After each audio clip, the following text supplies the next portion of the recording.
When Vinny asked if everything was okay, Brian reacted faster than he meant to. "I'm fine," he said, a little too quickly. Vinny didn't move his arm from Brian's shoulder, but he shifted his weight, studying him. "You sure?"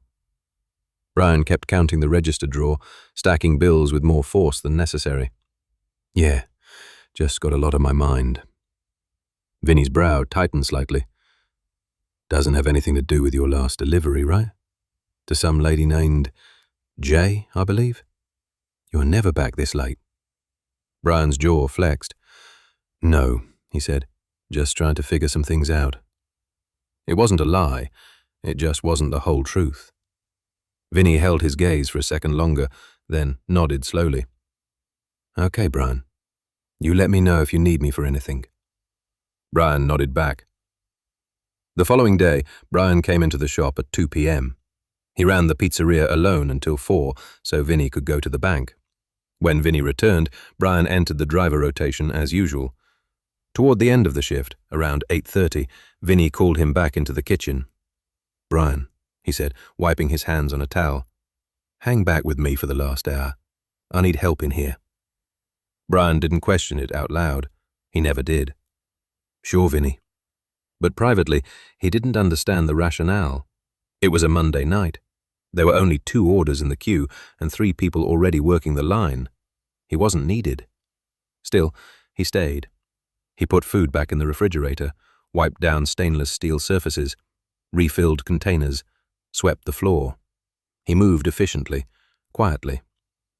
After about 30 minutes, Vinny called to him again. "Brian," he said, his tone casual, "I know I've got you all over the place today, but I need you to do me a favor." Brian looked up immediately. "Sure, Vinny. Whatever you need." Vinny held up a ticket. "We just got in this last-minute order, and I need you to deliver it for me." Brian nodded automatically. "No problem." Vinny handed him the slip. 1 large cheese pizza. Delivery to Julia, 1735 Main Street, apartment 1501. Brian stared at the paper. The air felt thinner. "Is she really placing another order after everything we discussed?" he muttered under his breath. He walked back toward Vinny, receipt still in hand. "Vinny," he said carefully, "can you do me a favor and let the new girl take this one? I'd like to get home a little earlier tonight." Vinny didn't hesitate. "No can do, kiddo. She's making runs for the last 2 deliveries of the night and won't have time." He tilted his head. "Is everything okay?" "Everything's fine," Ryan replied, forcing his voice steady. "I was just looking to get home a little earlier, that's all." Vinny's eyes lingered on him. "This customer's been one of our best this week, Brian. I don't want to lose her. Make this 1 delivery and you're done for the evening. I'll clean everything up myself. Don't you worry." There was no arguing with that. Brian nodded, though reluctantly, grabbed the pizza and left. "Pizza delivery, Julia?" the doorman said into the intercom upstairs. "You can send him up," Julia replied. Within 1 minute, there was a knock at her door. Brian stood outside, jaw tight. When the door opened and Julia appeared, he didn't mask his frustration this time. "I thought I made it clear last night that this could not go on," he said, his voice elevated for the first time since she'd known him. "I am no longer at your employ, and hoped you'd understand that." Julia blinked, genuinely startled. "I did understand you, Brian," she said. "That's why I'm as confused as you are for being here." "You ordered a large cheese for delivery," Brian said. "What's there to be confused about?" "No, I didn't," Julia said. The simplicity of her answer disarmed him. Brian frowned. "It's your name, your address, your order." Julia stepped aside slightly, gesturing toward the kitchen. "I got home a little less than an hour ago," she began. "Long day, as usual. I'd barely taken my shoes off when my cell phone rang. It was Vinny." Brian's expression shifted. "He told me Little Sicily's is currently running a buy 5, get 1 free promotion, and that I qualified for a free pizza," she continued.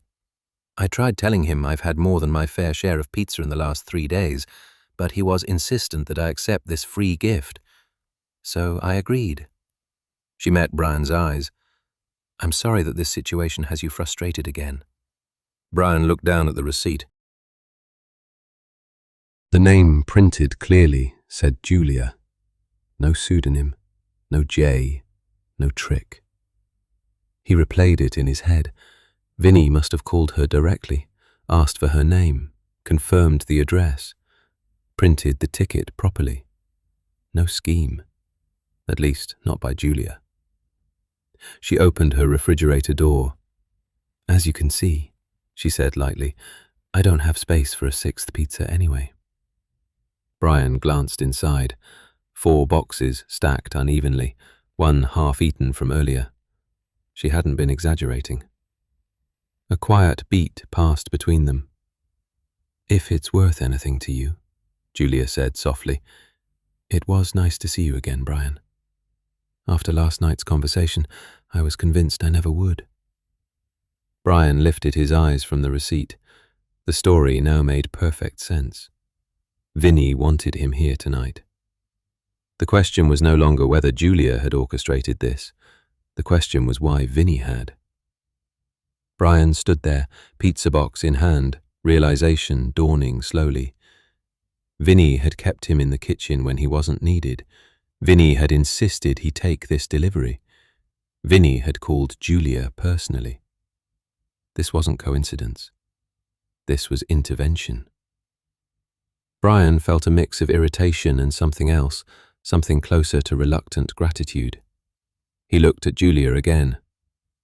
Would you like me to give this pizza to the doorman downstairs? He said. You clearly don't need it. Yes, please, Julia said. And thank you. For the first time since stepping off the elevator, his voice lost its edge. I didn't know, he said simply. I know, she replied. I've got to get going. Take care, Julia. You too, she said. Driving back to the pizzeria, the larger question pressed forward in Brian's head, impossible to ignore. What exactly was Vinny trying to do?